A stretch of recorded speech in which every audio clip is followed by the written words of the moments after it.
exciting programming. Just to unpack what it was that they sought to accomplish with this initiative, what were some of the insights that they've taken away, what were some of the wins, the gains, the highlights, what were some of the struggles and challenges inherent in any kind of ambitious programming. The power talks were centered on an exploration of power. And so what we really want to understand is, how were these programs compiled? The curators had a clear creative vision, and we'll be inviting them just to share a little bit more on that. But before we get to that, I'd like to ask Asma Diakite, who's the head of cultural programming at the Goethe Institute, just to explain what was the real impetus for Power Talks. What on earth galvanized the Goethe Institute to initiate programming of this nature? Asma, you're most welcome. Thank you, Kanya, for the beautiful introduction. Welcome, everyone. Welcome on behalf of the Goethe Institute. The Goethe Institute, who don't know us, is the Cultural Institute of the Federal Republic of Germany. And welcome on behalf of everyone who was part of this project.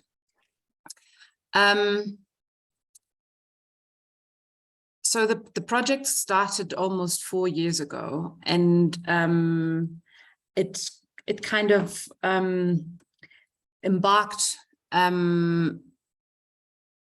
from at a moment where the Goethe Institute got more and more involved in discourses and debates around decoloniality, but also restitution, and of course critically reflecting our own role as a German cultural institution with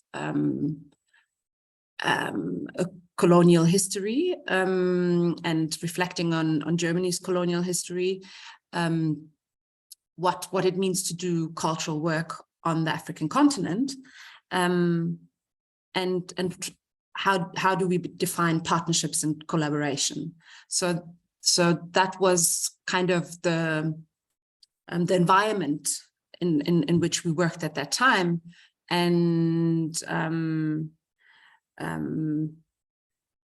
maybe from a more personal perspective, when I 4 years ago arrived at the Cultural Programs Department, that we had a lot of programming going on, and there was a sense of a pink elephant in the room, and something that is not being addressed, despite the fact that we were quite critically engaging in all these conversations.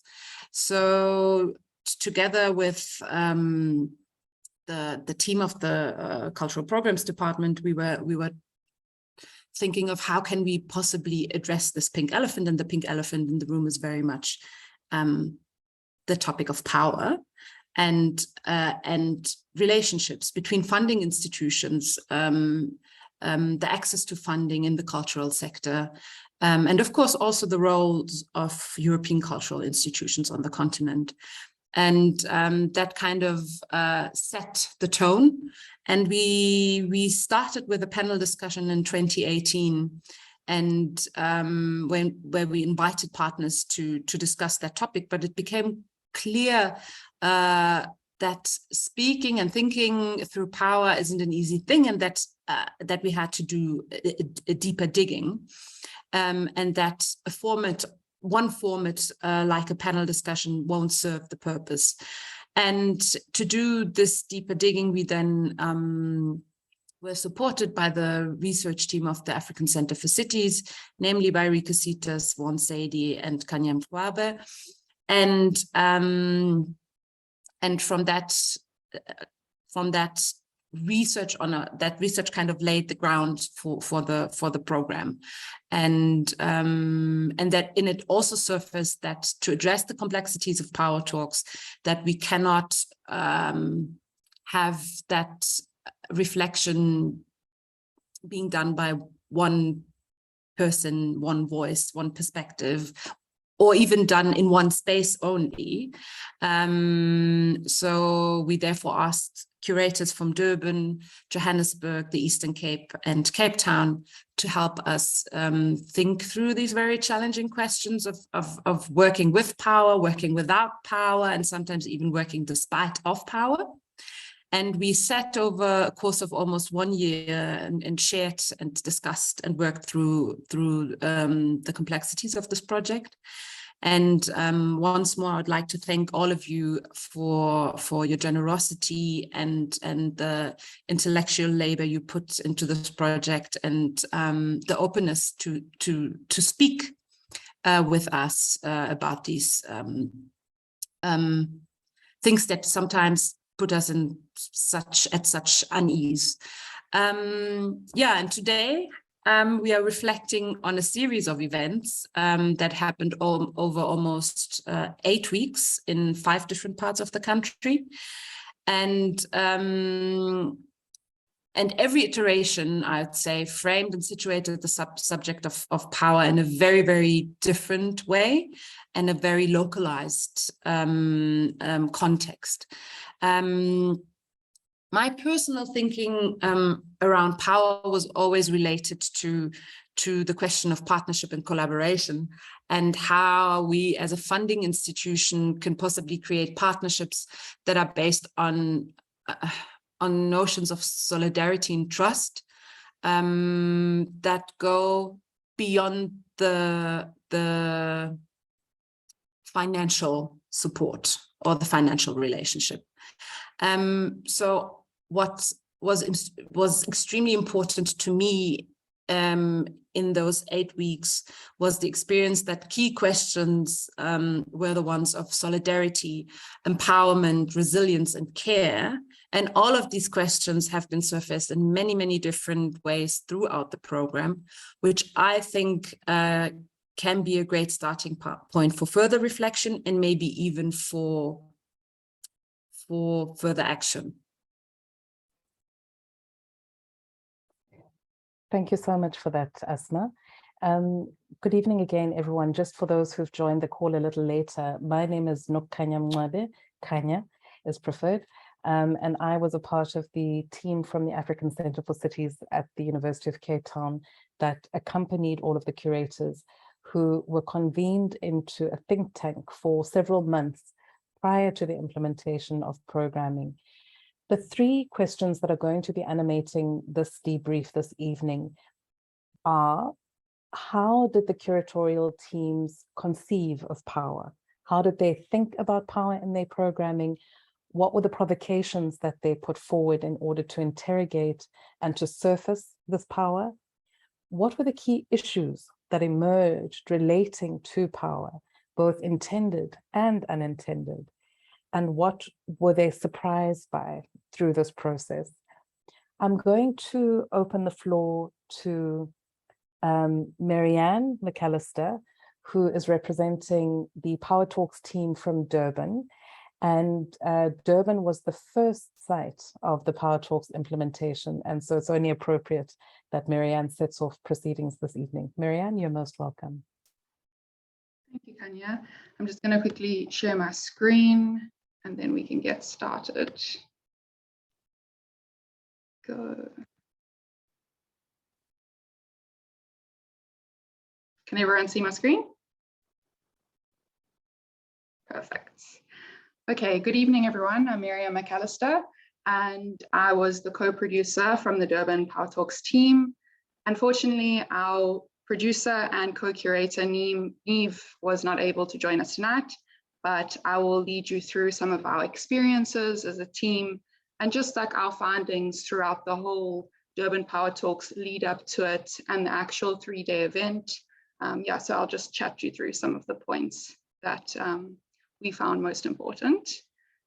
Okay, so to start us off, Durban Power Talks is a 3-part experience. Through provocation, reimagining, and reflection, creatives in the city, alongside leaders, policymakers, and Art Institute representatives are invited to sit in the gestalt, play a part in the spectacle, and unpack the meaning of power. the Durban Power Talks was a deep dive into how space, people, art, and politics influence local creative dynamics. Over 3 days, 3 facilitators assumed the roles of provocateur, animateur, and reflector, with an aim to provoke critical reflection on the form, function, dynamics, and implications of power for Durban's cultural scene.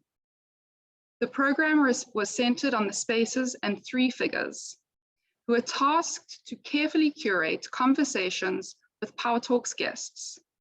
Our facilitators were Ismail Farouk, provocateur, Russell Hlongwane, animateur, and Gqeberha as reflector. To the question of how did Durban think around power in the program? Well, we imagined power as people and places. Who was invited was key, who performed was key, and where we performed and had the talks was carefully thought out. We wanted to bring together people we believed had gravitas and influence in the Durban creative and cultural sector, to have a conversation together in spaces that are historically packed with power in its political sense. Through the 3 core themes and facilitators, we tried to start at a difficult point and address issues of power. Immediately through the provocateur. By addressing the problem of power, we wanted to leave it behind in order to move forward, reimagine with the animateur, and then reflect on power and how it can change, or maybe not, post the program. Some of the key issues that emerged around power in Durban were namely mistrust. Durban does not trust one another, was an insight shared by Russell Hlongwane, who was one of the facilitators at the Durban Power Talks. The presence of institutes and researchers without explanation from day one, a discomfort of being thought to perform for research purposes, and what was the role of guests versus Goethe and ACC. This fact also might connect with the general mistrust that we see in the broader creative art scenes, with issues of misplaced funds or mistreated artists, etc., which was also shared by guests throughout the program. Some of the questions that were shared during the process include, how can we build a thriving ecosystem, specifically in Durban, and what will we make for ourselves? The second theme, which seemed to pop up, was who was not invited, became a central theme, but also a potential point of deflection, as the guests invited were a starting point for a conversation. The third theme was personal power versus institutional power, also revealed itself as a core to the program, as many people invited to the talks might be part of institutions, but feel incredibly stuck or neglected or powerless when it comes to bureaucracy, unity, and collaboration. When thinking about what surprised us through the process, we thought walls were high throughout the process, and the theme of provocation did not leave us. Reflection seemed to happen in quiet corners and in small groups, as well as post the event where people debriefed in smaller groups. Reimagining is probably the one theme that has been neglected potentially, as the conversations from day 1 and day 3 seem to be what was held on to. And the practice of reimagining is something that is debatedly already a failing point in the city of eThekwini. There was also a lot of anger in the space, especially on the last day, and this might be due to interpersonal politics or the conversations and non-conversations that were had during the program. The actual planning and curation that went into the program was potentially more meaningful than the actual Power Talks program, because the discourse could stew over months and weeks.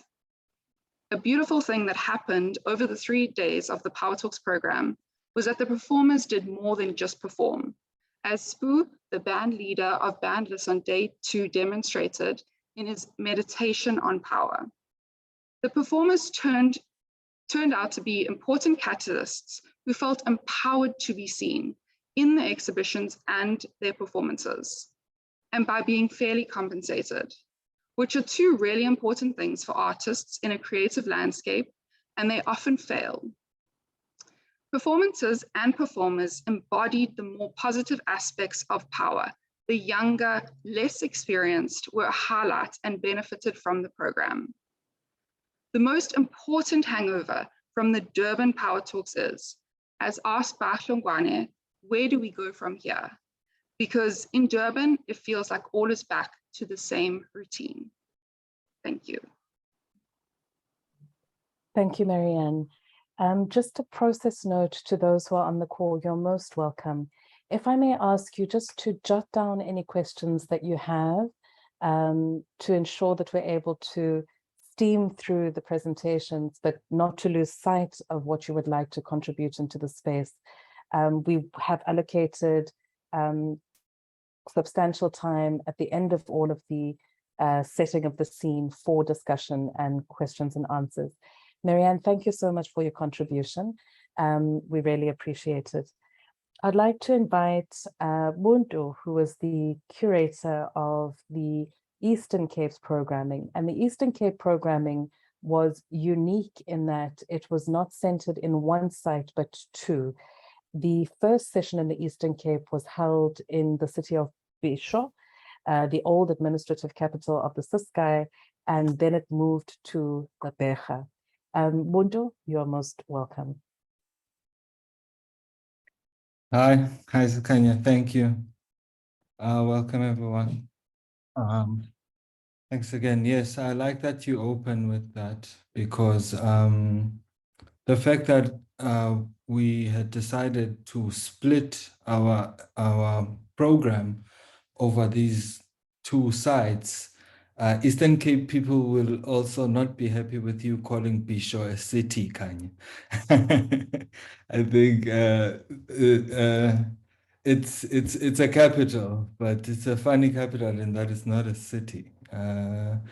But you know, and so therein lies one of our themes in how we thought about power, also to show the polarity in these two spaces. Like the team always knows that I always joke and say that Gqeberha is the Beyonce of the Eastern Cape because it's the place that is like just the center of so much of our tourism and the things we want to aspire to in an urban sense. Yeah, let me start by sharing my screen. I'm just watching my time on.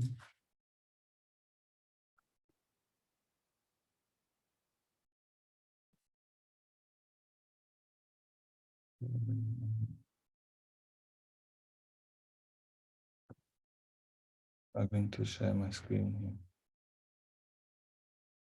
Okay.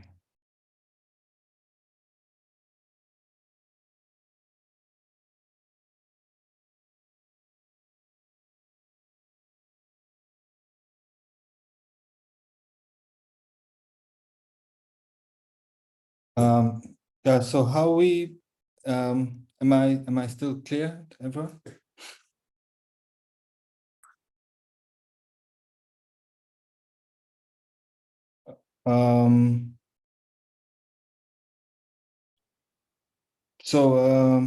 Yeah, so we how we thought about power in our program is we decided from the onset that we want to focus on how context aware the programming is. So in the Eastern Cape, we know what we're faced with.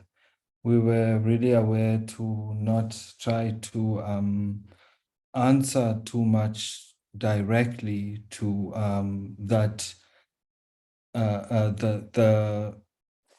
the power dynamic between European cultural institutes, as we felt it didn't apply to Eastern Cape that much. So from the onset, we knew that we're not dealing with power within that dynamic. One of the words that we kept referring back to describe our power talks is that we call it power talks instead of power talks. that the speakers and contributors are the power. So again, the absence of European cultural institutions also meant what power looks like in our context. We only left with really governance and private institutions. And that's also something we tried to tackle.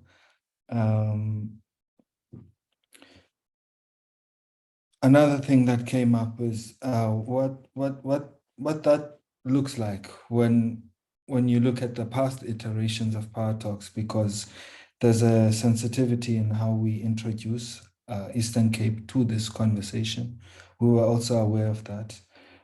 Top of our concerns was to have a cross-section of the best role players in the Eastern Cape and the people who we felt are most active in their smaller communities, doing great work in all the different corners of the province, be it writers, poets, performers, well-known artists, musicians. This coming alive and together of our community, we felt was a lot more important. I again made the example of saying, you know, culturally, we like to introduce ourselves before we fling ourselves into a conversation. So the pace with which we handled this was one that I think is similar to how we like to start proceedings here. To say, hey, this is who I am, before we start a conversation like that. Also, Eastern Cape has its own call it a chip on the shoulder of when you come from Eastern Cape, it's always as if you have to travel to major centers in order to make anything of your career. So there is this wealth of travel and experience outside of the province that we sought to bring in. Some of the key issues that we found in Power Talks is, I think we found power in our community. That was the major finding for us. It's not a finding because our community is linked to all of the efforts that we have, that we do in our events and everything. So it was maybe a comforting discovery in that way. I think some of the broader questions around government support within the Eastern Cape still remain an issue. In all our struggles, we really struggled to get the department to sit down with important private institutions. We really struggled to get traction in organizing meaningful closed sessions between institutions and government. Dialogue was encouraged on different planes within our program. So what we tried to do is not only encourage dialogue in a presentation format, but with our live painting sessions and how we arranged different rooms and seating areas in Bisho. We allowed for dialogue to happen in a balance of formal and informal. Sorry, I'm just watching my time. So some of the surprises, like I mentioned, how difficult it was to facilitate important dialogues between governance. In the Eastern Cape context, one of the major surprises was transport. How we should deal with that differently in future.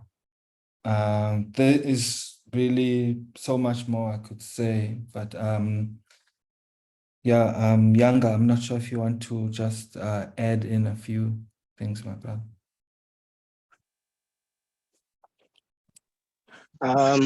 Good evening, everyone. Oh, sure. Yeah. I'm just gonna switch on, off, sorry. Yeah. Okay. Good evening. My name is Gqeberha, the co-curator for Eastern Cape program.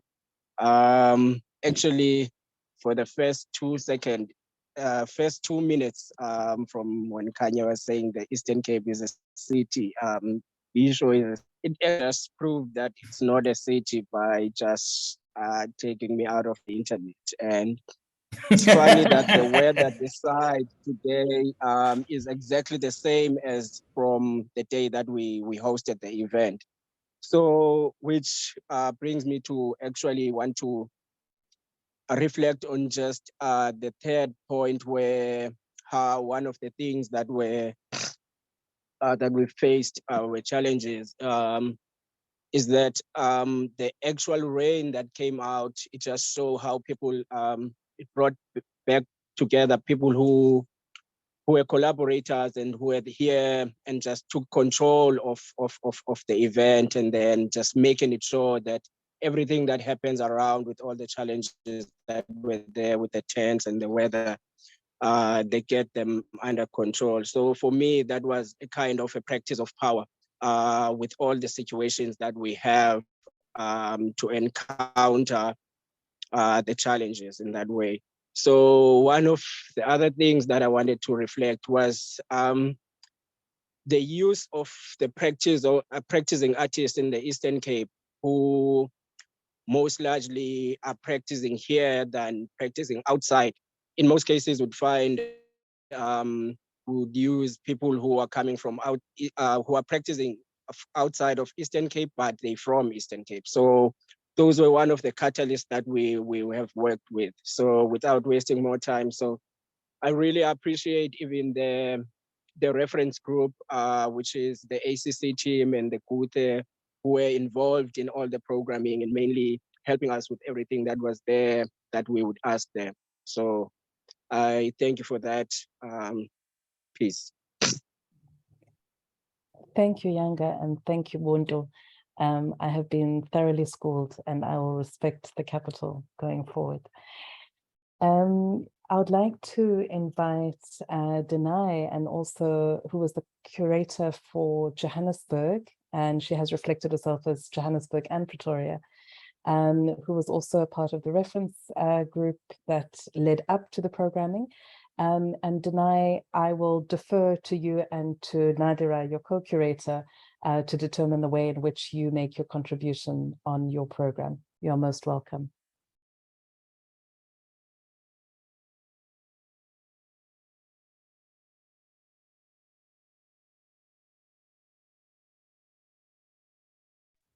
You can hear me? You can hear me? Awesome. Hi.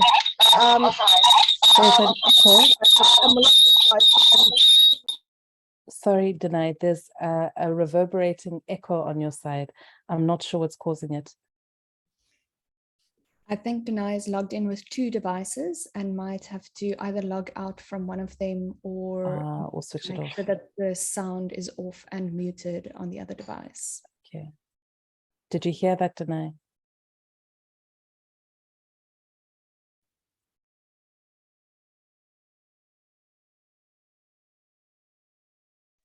Okay. I took one of myself out. My battery on my laptop was really low, so I was trying to negotiate not getting lost. Hi, everybody. So yes, so in Johannesburg, the framing was around repair, and part of that was really rooted in the reflections we had as a reference group in terms of what does it mean to begin conversations that don't repeat kind of existing sort of the kind of habits of circling around the same conversation, or the kind of expectation of how one is when we talk about power. So this is kind of everyone gets into a particular mode of engaging. I think there's also a kind of broader interest in turn, I think maybe in our present, partly because we're swollen with many feelings, grief, loss, but also different kinds.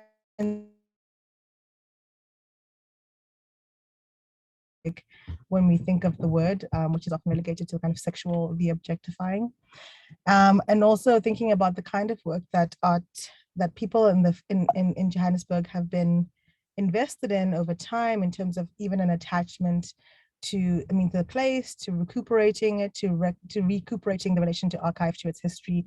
So whether it's in performance, it's in visual, it's across different modes of making, in creative writing, this kind of attachment to the city itself, and the city itself being this kind of place that is transient, that is moving, people are in and out. There's kind of a settlement is this contentious space, particularly for the kind of interlocutors we're working with, or the kind of intramural conversation that we were trying to have, that kind of decenters power as something speaking to,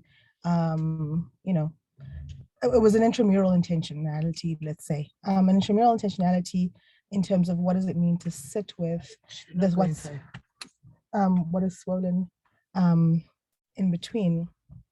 So repair was this kind of framing that was intended to be not about simply what is recuperative, but in fact the space between, the gap between what's recuperative and non-recuperative. It's this kind of substitutive, that is hard sometimes, that is and so the first days of the first full day, we had an exhibition, which was I believe we were so incredibly, and Nadi can say something to this. We were so grateful to have the artists who committed to being part of the exhibition, because I think we're very lucky for them to say yes, first of all, and sort of opening with this work. Also, like, to go to, my slides have become, I went with a non-linear temporality, which makes my linear framing really confusing now, in terms of the slideshow and myself, but maybe that's what non-reparative and reparative gaps mean. Was in terms of practices of repair, what the different kinds of constituting conversation, from moving from the exhibition to the second day, which began with exhaustion. And so the mornings were discussion, the talking. I think we had, I think the talking was I took a particular, they had different kinds of resonance, but similar and different kinds of resonance to them. And then the afternoons were meant to sort of workshop through or ground some of the really difficult conversations. So exhaustion is one, and my brain goes blank. And then my brain goes blank. Care thank you, like care. Like care. This is not sleeping, means lack of care, which means not remembering words. And so and close. And then on Saturday we have, I'm looking at Belita in this image, this performance at the Wendy Brow Theatre, which I would love to hear from people who were there. It's this, I keep using the word swollen because I think that's the most productive word I can imagine to think about the process of thinking and feeling together over those days, and also the kind of exhaustion also of recovering from it. I would also want to know from people who were present what that time looks like, because it's been time for me. Nadi, I think I want to, if you want to jump in and use words, because I don't know. Okay, sure. I can jump in. Can you hear me fine? Cool. I think just to add, I'll add a little bit. I suppose, in the way that Eastern Cape had rain as one of their main deterrents or challenges, we had literal lack of power as one of our main challenges. And that was that load shedding continuously kind of made us have to rethink our schedule and our plan. So we would plan and plan and plan, and then have to rethink at the very last minute. On almost every single day, we had to come up with a new plan for the exhibition. We had to move one of our talks. We had to shorten our last day's program.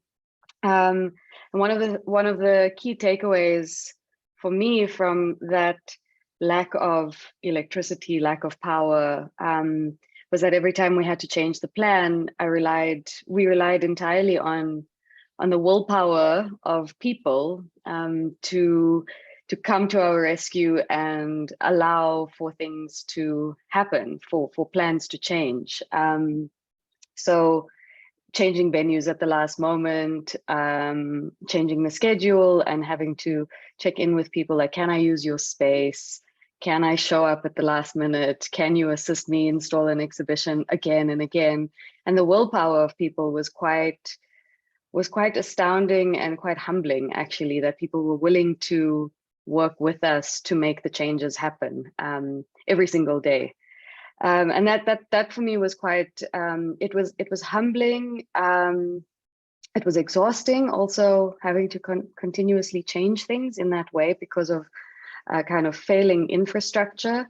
But it was also hugely kind of enlightening and rewarding to see just how people step in when the infrastructure is failing, how people make a plan, despite everyone's on the same page, like, oh my God, I can't believe this is happening again. Sure, let's change it. So there were quite literal power issues that emerged. And then I suppose willpower was an interesting one. And then I think another big takeaway for me from trying to host a program of this scale, 4 days, 4 intense days, 2 to 3 events on each day, was one, the exhaustion that comes with this kind of programming in a kind of post-COVID moment where I think we've all become much more used to, I don't know, maybe slower ways of working, or not so involved with being around so many people all the time. I found that my energy levels, and I think this happened with Danai and the rest of our team as well, if your energy levels kind of waver at a point because it's people, it's changing the plan, it's moving spaces. So it was quite fascinating to think also about like a program like this, something I would have done maybe many years ago, would have done really without hesitation. But this time I felt the exhaustion much more intensely. And it was on top of the exhaustion of a city and its failing infrastructure and the constant realization that you can have plans. And it's kind of like the saying of like, you can have plans and, God will laugh at your plans or whatever. And like here, the city of Joburg, Eskom's laughing at my plan. It's going, haha, nice try there. Let's see if you can deal with another one. Anyway, so I'll stop with that. But it was an intensely rewarding, enriching process. We had about 40 collaborators across the 4 days. So a lot of emotional work, a lot of conversation, a lot of care, a lot of exhaustion, a lot of good food.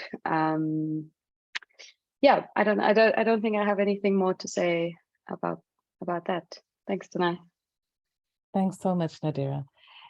If I can also just invite those of you who are worried that you will lose line of sight of your question, you're welcome to pop it into the chat box and just to queue them up, because I'm about to invite Ukona Mlandu, the curator of the Cape Town program, to share the last reflection for this evening. But if you can just pop your question into the chat, if you need to or feel a need to, just give a brief intro to who you are. I think Nadira's point was the perfect segue into the Cape Town programming, and Ukona, you are most welcome to share it with us. Good evening, everybody. My name is Ukona Mlandu. Can you guys hear me okay? Yeah, so I was probably the last person to be brought onto the team to do this work. So I didn't prepare a slideshow as a form of just like going, I'm tired, I can't.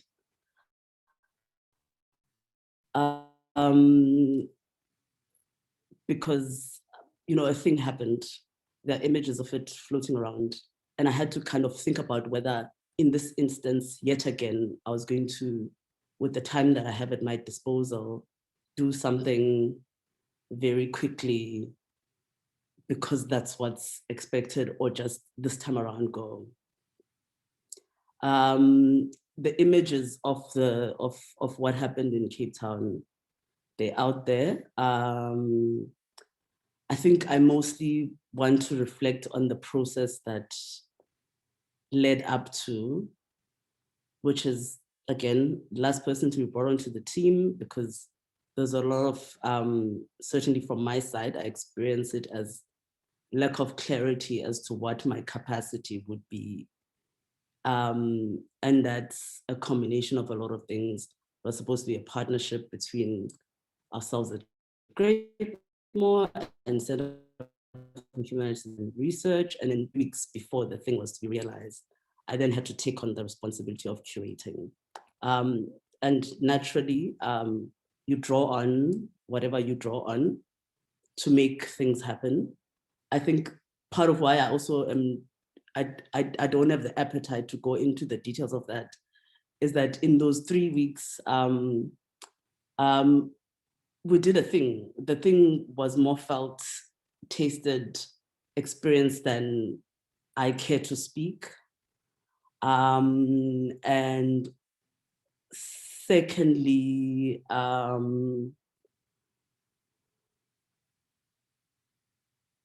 yeah, and this idea of how long it takes to do things. Like, I know that for myself, during that time, I was not parenting my children. Other people had to take over that role while I made this thing happen. I know that my physical body was unwell, and I pushed through to the end of the thing because my team and I had kind of bought into this idea of making this thing happen. And that at the end of that process, my body could not do it anymore. I'm hardly recovered as I'm speaking to you. And so for me, the one power dynamic that was quite prevalent is the relationship between all the institutions that were involved. I found myself negotiating and at the center of that power dynamic. That wasn't cute. I didn't enjoy that very much. I did express it, and it led to kind of some of the shifts, but it all kind of boiled back to how we understand the concept of power, sharing power, whether or not we understand power as just domination, and whether or not there are other ways of kind of being powerful that less destructive.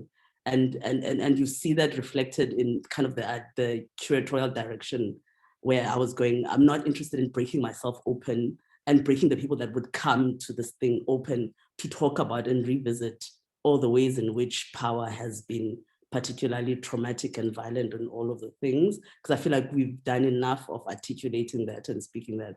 I was interested in exploring the power that has kept me and the people that kind of are part of this community that has kept us alive when the more destructive form of power has wanted us failing, dead, etc.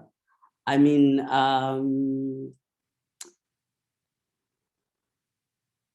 so for me, just even the dynamic between the institutions was quite something, because at some point I felt like I was caught up in a pageant of what to whom, and kind of having been brought in last, in some instances feeling like my presence was collateral damage for conversations that were not being had, and kind of being expected to, in the name of finishing this thing and achieving it, to kind of sail through these things and not having a moment to kind of go, wait, something just happened. Can we talk about what that is and unpack it? But with a tight deadline, you don't have the luxury of pontificating about, you know, that you're achieving the thing. And so that was one. And then the idea of like what is expected of bigger, more established institutions, like even just the ways in which the turnaround times of an institution that has a logo and a name, like it's kind of understood that things take time to be resolved with big institutions because they have policies, and this is how long things take for them to do things done. And then the minute it becomes like a transaction between an individual or a smaller organization, the expectations become different, and you're supposed to kind of pivot a lot faster than what an institution is expected to pivot, because rules that are set by an institution are understood to be rigid and unchangeable. But kind of like the minute you become smaller, you must just be adaptable and do things. So that's been one observation. And yeah, and there's a lot to unpack as well around the approach and how, you know, people understood what needed to be addressed and how it needed to be addressed. So, I mean, with the Cape Town case, there was kind of a tension between very academic way of coming into this discussion versus a very kind of embodied way of coming into the discussion. And then that brought up conversations around who actually produces knowledge. What do we mean when we talk about decentering centers of knowledge production and application and all those wonderful things that we say? But what does it mean in practical terms? That became a very serious bone of contention. What else? And then also just, yeah, I don't know how I'm doing on time. There's a lot to say, and I'm hoping there's gonna be a discussion. And then also, yeah, there was also another thing that I was kind of holding myself accountable about, which is my way of working when I was approaching the, I call it the talent, the artist combination of talent of artists, and people would sit on panels. I kind of would ask them to quote me on, I'd say what service I want, ask them to quote me in terms of what they expected to be paid, because I was also trying to investigate something in terms of like that power between, you know, somebody who approaches talent with an ask and they say, this is how much I have, versus when you go quantify your work, put a value to what I'm asking you for. And that conversation has its own layers in and of itself, because you could see who values their work, how, and the kind of questions and uncomfortability that came from that. That was another place where I saw power playing itself out. And then also, and now where I sit with it is that, yeah, and basically going, okay, you know, post having pulled a rabbit out of a hat, how much of credibility as a human, or and even my own abilities to kind of get things done or not get things done, because one of the things that came up in one of the discussions was this idea of like, because we're talking about legacies of independent spaces, right? And the things that we inherit, and so on and so forth. But one of the things that came up was the idea that, you know, people would have had X amount of time within an institution, and they would have set up certain practices that aren't necessarily working for the institution's needs in this present moment. But the person who takes over it is meant to fix something that was a legacy of a dysfunctional way of being that they've inherited, that has been perpetuated over time, but they expect it overnight. And particularly when it's Black women, then your reputation, you're always one wrong thing away from your entire credibility being stripped away. Even in this moment, I'm sitting with that in this project, and I'm very aware of it, and I'm going, actually, if that's all it's going to take, I'm okay to lose it because it means that it was never there in the first place. I think I'll stop there. Thank you, Ukona. So I think everyone who is present on this call would appreciate just the complexity of what has been shared. What is very apparent, even before we've had the opportunity just to really take stock of the events, is that power manifests in multiple problematic ways. It's been cited as emerging in place, emerging in space, emerging in time. The observation that Ukona just made about the legacies and the continuities of problematics of power.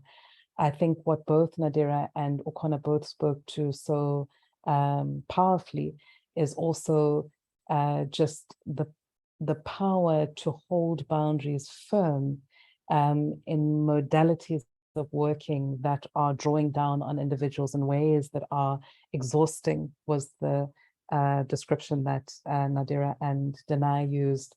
And, taxing was very much what, toxic, I suppose, and taxing was very much what was framed by Ukona.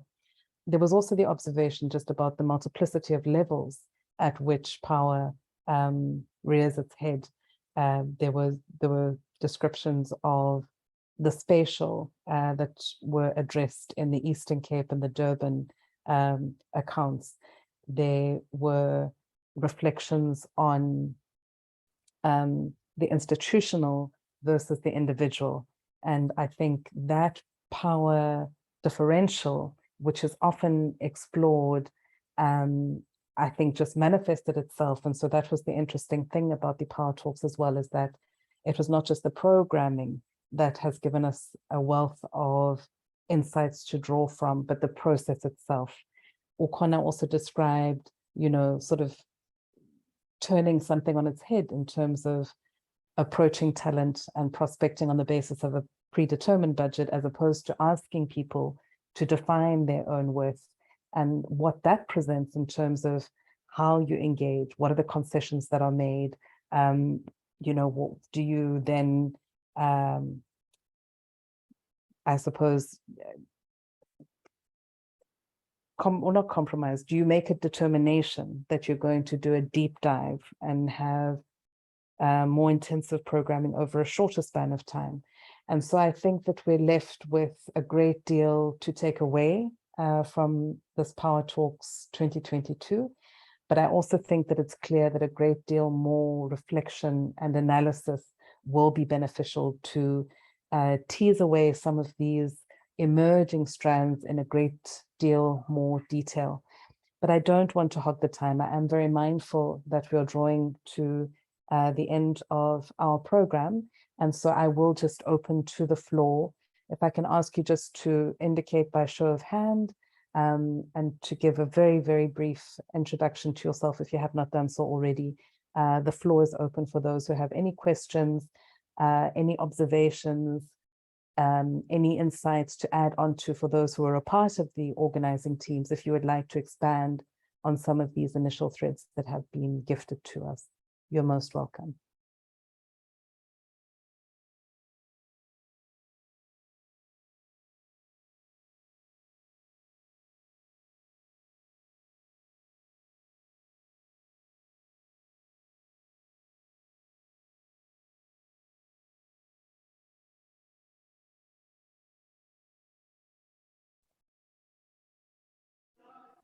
Paul, you are most welcome. Yes, thank you so much. I'm just gonna, sorry, I don't know how, I hope you don't mind. I appreciate the last speaker's comments. I think for me, it's interesting how the observation, right, thinking about power extends beyond the academy. It's also thinking about civil society spaces in general. And I think, I don't know, like, because I've had to sit with this question before, where I'm asking myself whether am I coming into these spaces with assumptions of care and justice and alternative, emancipatory futures as the thing that holds together the space, and whether that observation or that assumption as you enter the space is the thing that then creates a shock value, right? When you are met with things that are sort of opposite to what you expected. So I mean, on the one hand, there's a thing of like self-shaming and like, then holding on to this responsibility that I came with that assumption that this is how it's gonna work.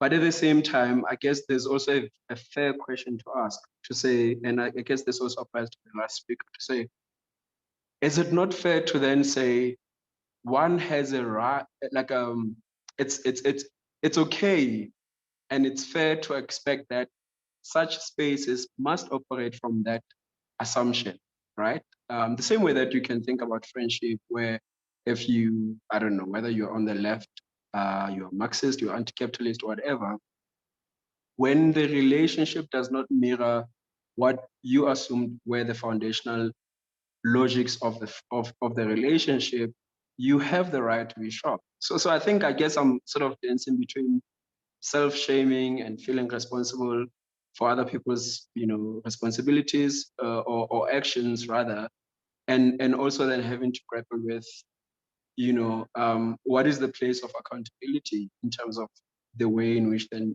the institution or the organization or the person, whatever, has treated you. I'm glad that I joined this talk because, it's something that I've been grappling with for quite some time. And it makes you feel like you are crazy, like, sorry for the use of that, but it makes you question your own reality, because you're like, but I thought this was the thing that we all walk into the space with, yeah, but thank you. Don't want to. Thank you very much. Thank you, Mpho. And thank you also just for flagging for us. I did omit to mention just the ontologies as well, the competing ontologies. And I think the level of commitment and conviction that is required to try and forge forward with emancipatory ways of doing and ways of being. So I thank you for that. The floor is open. If anyone else would, in fact, please just unmute yourself and venture into the space. Hopefully there won't be clashes in the traffic.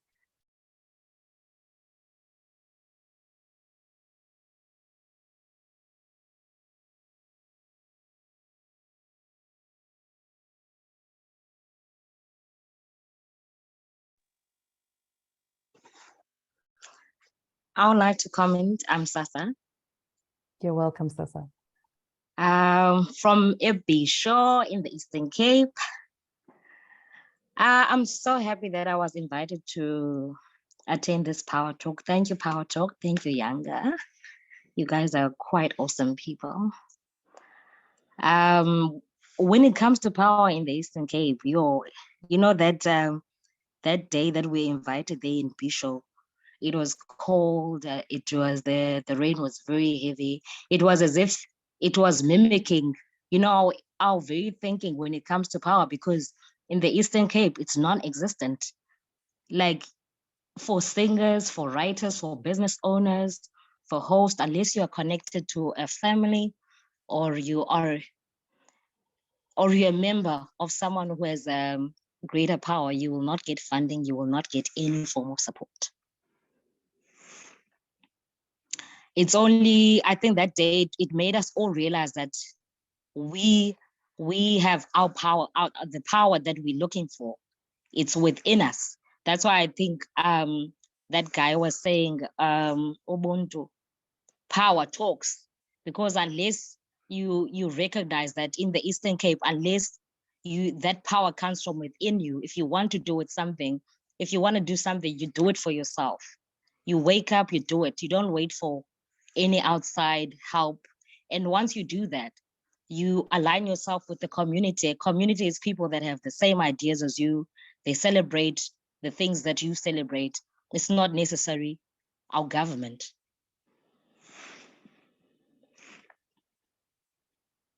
And here in the Eastern Cape, they always tell us that you must go out there and find the power outside. I've been very privileged as an artist to be singing in the Eastern Cape since 2008, and I get gigs all the time. And I think the only people that support me is my community, because they recognize the power within me, because I've been a writer, I've been a singer in the Eastern Cape. I get hired. I even get hired out of the province. I don't get any help from the government. I do it on my own. I think Eastern Cape is like a harsh mother, hey? They never support you mentally or financially, but when you thrive, they will congratulate you. Because once you get the power, because we see a lot of artists that go to Joburg, once they get those awards, that power from Joburg, from Cape Town, from Durban, the Eastern Cape will call them and give them more power. Whereas they're not helping them when they were here, powerless. So our power here comes from within us. Unless you have it in you, you're not going to do it. Thank you, Sasa. And I think that was just such a beautiful summation of what we observed within the Eastern Cape program, which was really a community of practice that has meshed together to really actualize and, as you were saying, to tap into that power that is within people and within community. Mary Ann, I saw your hand. You're also most welcome. I just wanted to say what Sasa was just saying. I mean, you know, one of the main objectives when we were planning, Neve and myself, like for months before, prior to the Power Talks, the Durban Power Talks program, was that in the space, whatever space that our guests may be in, all artists, performers, facilitators, we wanted everyone within that space to know that they have the power, right? Each individual in the room, in the space, whether it's on the streets, where the performances were, we just wanted everyone to know that you have the power to speak, you have the power to, you know, freely say what's on your mind. And it was really interesting to see that once you gave the power or just encouraged people, because people already have the power, right, within them, like Sasa said, but once you encourage people to just speak their minds and share their power, the performers, artists that weren't very well known, many of them were really young, they showed us that yes, they do have the power. So that was really interesting, just coming from the Durban side. Thanks, Mary Ann. Are there any more questions from the floor? If I could just take this moment, I suppose, whilst people are gathering their English or gathering their thoughts. I'm just going to go through the different cities and ask all of those who were a part of the implementation team, starting in Durban. Durban, I think it's just you, Mary Ann, from Durban today. Is that correct? Okay, That's so then I'll move on to the Eastern Cape. If I can ask all those who supported Yanga and Mundo to make it happen, from those who were the documentalists, the photographers. If I can ask you just to switch on your cameras, and if I can ask you just to say, I think, a brief of who you are, what you did, just so that we can acknowledge you for the amazing work that you did to bring it all together. Olwam, I can see your cameras on. I had the pleasure of spending a few days with you in the capital of Bisho. But are there any other members? In fact, even some of the artists who graced us with their gifts from the Eastern Cape. If you can just switch on your cameras briefly so that we can salute you and thank you. Olwam, do you want to set us off? Yeah, sorry guys, I'm really tired, I'm exhausted. And I just found a room that I would be able to just lean and join in the conversation. I like what Linda said in Islanda, in Bisho, that we might have no power, but we're not powerless. And I think it sums up this idea Mundo started with, of how we enter the conversation, and what the recent speaker, I think Usasa, was talking about, that in fact, sorry, the speaker from Cape Town, sorry, I can't remember the name now, O'Connor, I think, was saying that, you know, we've had this conversation of how powerless people are, and we would like to have a different conversation of exerting the power that people now realize that they have in their own hands. And as Bundu says, it might not be in the context of Europe and Africa, the Eastern Cape.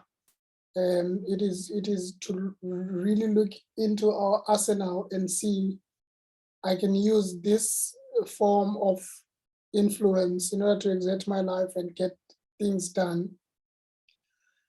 The power talks in general, I attended both the Bisho and Gqeberha, and it's a 3-hour drive between the two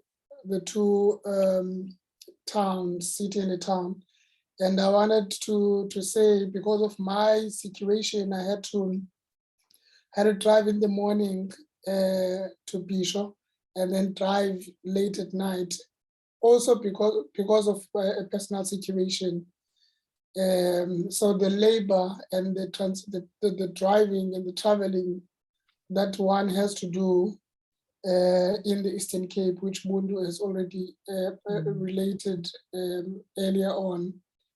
But we do it. It's not a big deal. But then the physical labor that is coming up and the exhaustion sort of sets in, and you're like, yeah, this is the reality of our environment, is that of where we stay. And it has demanded so much. I think this came also from Joburg. It has demanded from us our energies. It's demanding us to give a little bit of our health as part of the conversation. Our labor, it's beyond being rewarded financially. It's the fact that weeks later you are still trying to recover, what we just heard from Okon. And so those are just some of the realities of having to convene each other, of having to try. This is beautiful, because I know people already do this work one way or the other, and it's a work of love. I'll do it over and over again. It's just that there are now these physical, natural limitations. And just I came into this meeting 5 minutes late because I was called by one of the member of the mayoral committee here locally, and I get a lot of those, I think, from 3 different political orientations already in the past 2 days. And people, as much as they all show up publicly to in some spaces, because they didn't show up in the power talks, however, they still reach out and relay some of the challenges that they are facing. And these are my peers, same age, most of them. And I'm appreciating that. And I thought maybe there's something, if we were to press on a little bit harder, there's something that might really break locally, Bundu and Yanga and the whole ACC and the Power Talk community. Thank you. Thank you for that, Olwam. Jay, I'm going to give you a chance to introduce yourself, and then I think it's just for us to say thank you to the Eastern Cape team.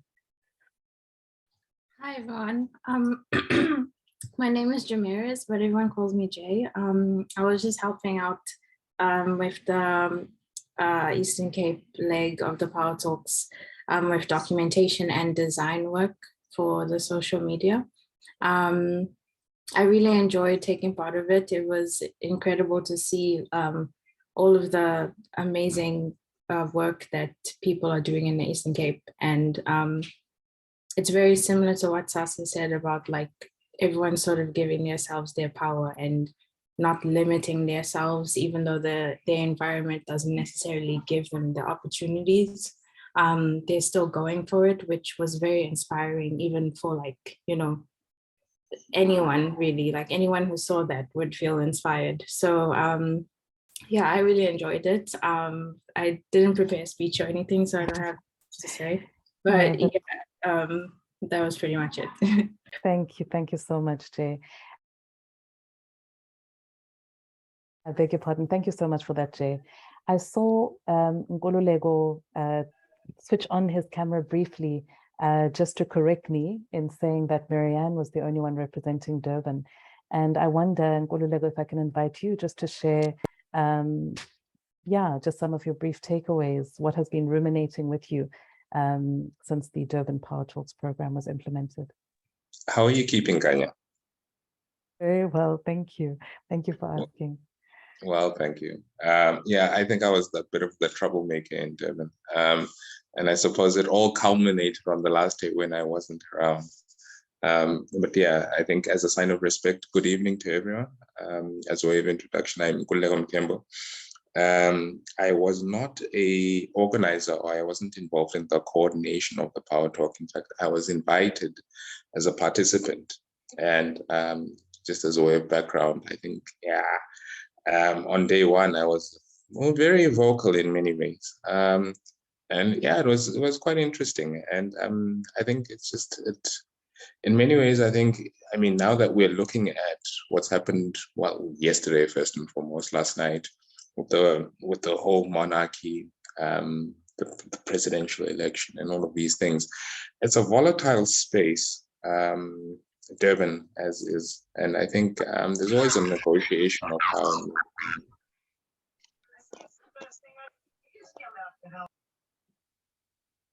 Okay, cool. No worries. Yeah, and I think what's very fascinating is what we're seeing now is that there's a negotiation between traditional affairs and cooperative governance and, well, whatnot, government as we know it as is. And yeah, I really enjoyed my time there.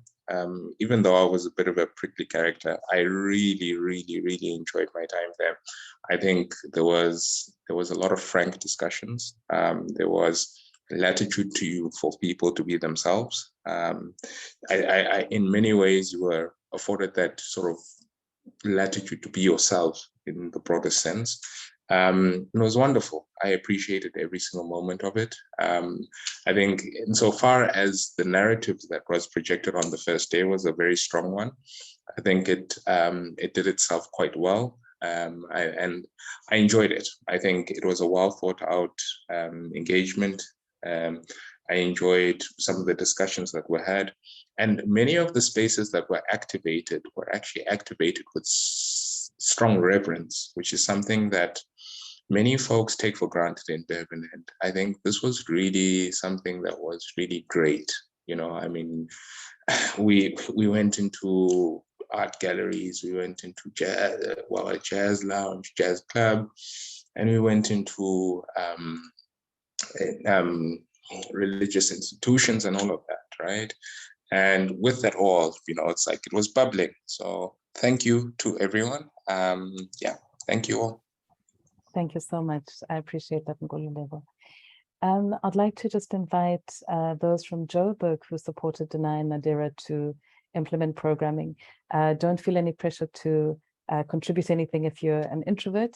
We just want to see your face and acknowledge you for the great gift, I think, that was gifted to the city of Johannesburg in the form of your contribution to the Power Talks program. And I don't think we have anyone from our team here, actually. Not a problem at all, Nadira. Thanks for correcting me. Then I'll keep it moving to the Cape Town team. I see Faye, I see Mami, I see Rui, and forgive me if I've forgotten anyone. Please just switch on your cameras so that we can acknowledge you. Tammy is clapping hands virtually for you, and the rest of us also just salute you. We do still have time, so you're most welcome to weigh in the space. You're the last Power Talks team to be acknowledged, and so the floor is yours if you wish to use it.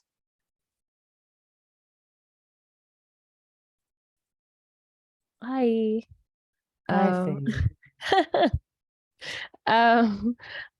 Hi, everyone. Hi, everyone. Also, Tiane is here, by the way. Oh, Tiane, I am so sorry, Tiane, for omitting you. Welcome. Thank you. Yeah, I wanted to say that the Cape Town Power Talks was interesting in a number of ways. Yeah, it was interesting in a number of ways in terms of like the organizing, what people had to do and how that was a reflection of power. But I'm also interested, I think, in this idea of, or I've been thinking about this idea of so-called reimagining power, because I think that and where people have power, talking about where people have power and giving people power.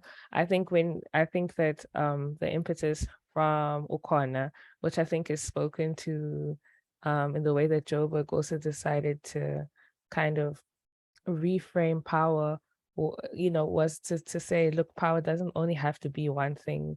And power, for example, power is about networks and it's about resources and where then those things are centralized or focalized, and then how that system can be used to do a thing. I know it sounds vague, but I'm saying that because our first event in Cape Town was looking at food networks, specifically of African migrants, right? And so to be like, that's a reimagining of power would be, I guess, disingenuous to the people who use those networks, right? Like, that's not a reimagining of power. That is power that works, that moves, and just because it's invisible to people doesn't mean that it doesn't exist. So I think that there are questions around like visible and invisible power and what that means, like what is known to us and what isn't known to us. And sometimes when things aren't known to us, it makes power scary. So we see that sometimes in institutions and bureaucracies, because you're not sure how those systems then can like affect you. And so, laying bare that system makes it easier to navigate, potentially. But then there are also other systems like we're seeing of these food networks, right? And I say they're food networks because Jane, who was the Rwandan chef and curator who was taking us around, was talking about like how there are trucks of these foodstuffs that come through to Johannesburg, and then there are a bunch of people who move that into different spaces, and how that happens all over Cape Town. And so I think that that was interesting in itself. And I think we also had to, and there were different moments, and I think quieter moments of like questioning power and what that looks like in different ways. But I'm going to just use the first day as an example because I think it really kind of captures kind of the spirit of what was happening, or the spirit of the next couple of days, which was Jane didn't know about North African food. So we were looking really at the food culture in sub-Saharan Africa. And then it was like, well, North African food is similar to Middle Eastern food. And then we had a discussion about how that was problematic and how that's not necessarily the case. And, I think for me specifically, it's a reflection of just because somebody is a so-called expert or has knowledge of particular networks doesn't mean that, again, that they don't have blind spots or they are unaware of other power dynamics or other kinds of knowledge systems, right? And so being like, because this person has come into the space as a keeper of knowledge, and a source of power, it doesn't mean that source of power can't be unchecked, or that knowledge can't be checked or contributed to or expanded in particular ways. Yeah, so I think that's I hope that was a short contribution. That's going to be my short contribution for now. Yeah. Thank you, Jay. Thank you so much. I'm just going to extend the invitation to the rest of the Cape Town team. Please don't feel any pressure if you'd prefer to pass the mic, but the platform is yours if you would like to weigh in.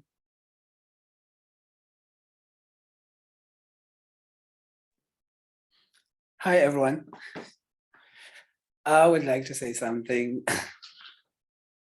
I mean, Ukona's curation was beautiful, and it really challenged us to look at power in a different way. I facilitated the Cape Town Power Talks, And for me, what was fascinating was, the struggle to actually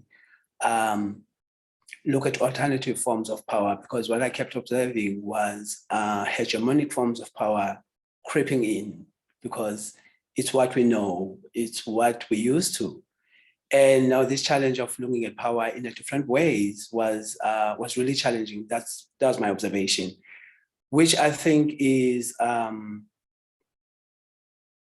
very interesting, because it links to exactly what Ukona shared tonight, which really fascinates me, because she talks about how hegemonic forms of power permeated the space or penetrated the space even while it was being organized. A space that was aiming to question power, to interrogate power. And I mean, she gives the example of how big institutions were sort of given more time, turnaround time compared to individuals and smaller institutions. And I think this links to one of the other iterations. I'm not sure whether it's Joburg or Eastern Cape, where a question of who was invited and who was not came up. And to me, that talks about how power played out in these spaces as well, which were meant to interrogate power. And also, so that also for me calls us to reflect on our own power, because it's as though, I don't know, until Ukona shared what she shared tonight, it's as though we were not thinking about our own power as the participants in this space, and what dynamic did that create in the space. And so I guess my takeaway or my contribution is, I was fascinated by how, while we're looking at alternative forms of power, we did not seemingly reflect on our own power and what it was doing to the space. So, is it ever possible to, or let me rephrase that. Perhaps we had a blind spot, in terms of our own power, in a way that actually allowed power to co-opt the space and reproduce itself as a hegemonic form. So, yeah, that's all I'm going to say. Thank you, Tiane. We have, with your indulgence, another 6 minutes before we reach 8:30. And it's not pressing for us to forge ahead to 8:30, but I just want to open it up again to any last burning desires to make a contribution to this conversation. If there aren't any, then of course we will wrap up. But if I can just ask for a show of hands for any burning, pressing last contributions. This is going once, going twice. I think suffice to say, we've covered a great deal about power. And so I will just move to the last item on the menu, which is the vote of thanks to all of you.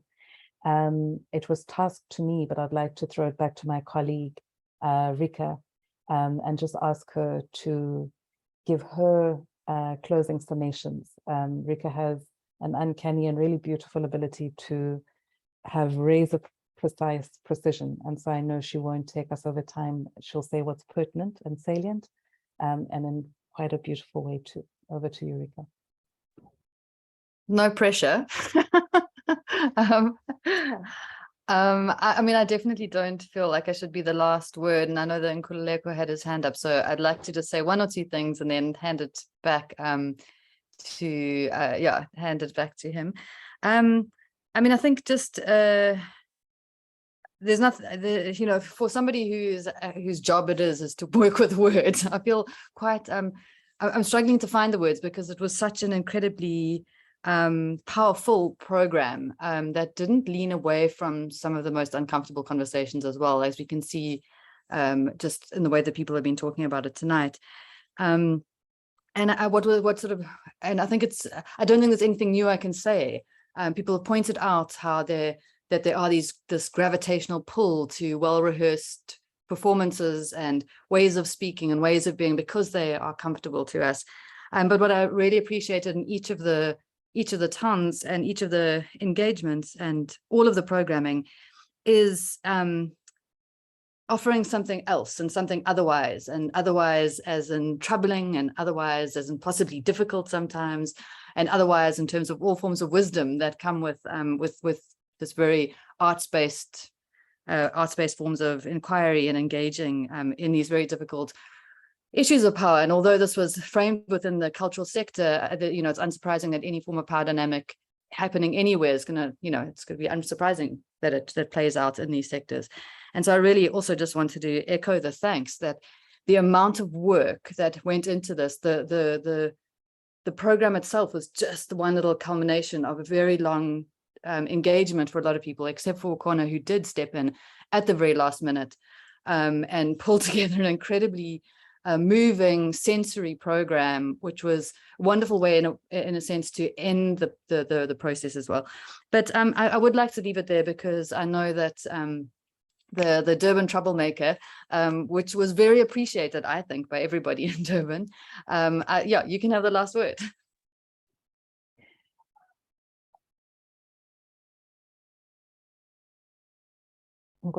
Please. Unfortunately, I can't. After that, recap, Okay. please. I will continue to have the conversation with you folks offline. Let me not take this moment from you, please. Thank you. Thanks, Ngululego. So I just want to say that from my vantage point, I can see either your faces or your names on the screen, but they're just too numerous for me to articulate one at a time. But just a heartfelt and sincere, deep and genuine appreciation for making the time, not only to reflect with us today, but to those of us who've accompanied us for close on a year now. There've been many contributions on just the pound of flesh that is extracted in the course of doing work of this nature. And so it's not taken for granted, because for many of you, it is a calling. It's not work you have chosen, because it is not light, neither is it easy. My hope is that, as Olwam mentioned, that this is merely the start of work that will continue, of discussions that will continue. And as Tiana said, of efforts to deconstruct those modes that try to pull us back towards problematic ways of manifesting power. So before we close, there was a request. Just a final comment from Malcolm Morgan, who said, it's great to see your face, even if it's on a Zoom conference. And I think that applies to all of you as well. If we can ask for you just to switch on your camera for the last second, so that we can all just see each other, be together, before we say our respective goodbyes and return to our homes. It's lovely to see you all. Really lovely to see you all. I think this is the post-COVID moment, Nadira, that you were talking about. We can do it in the comforts of our beds and lying back.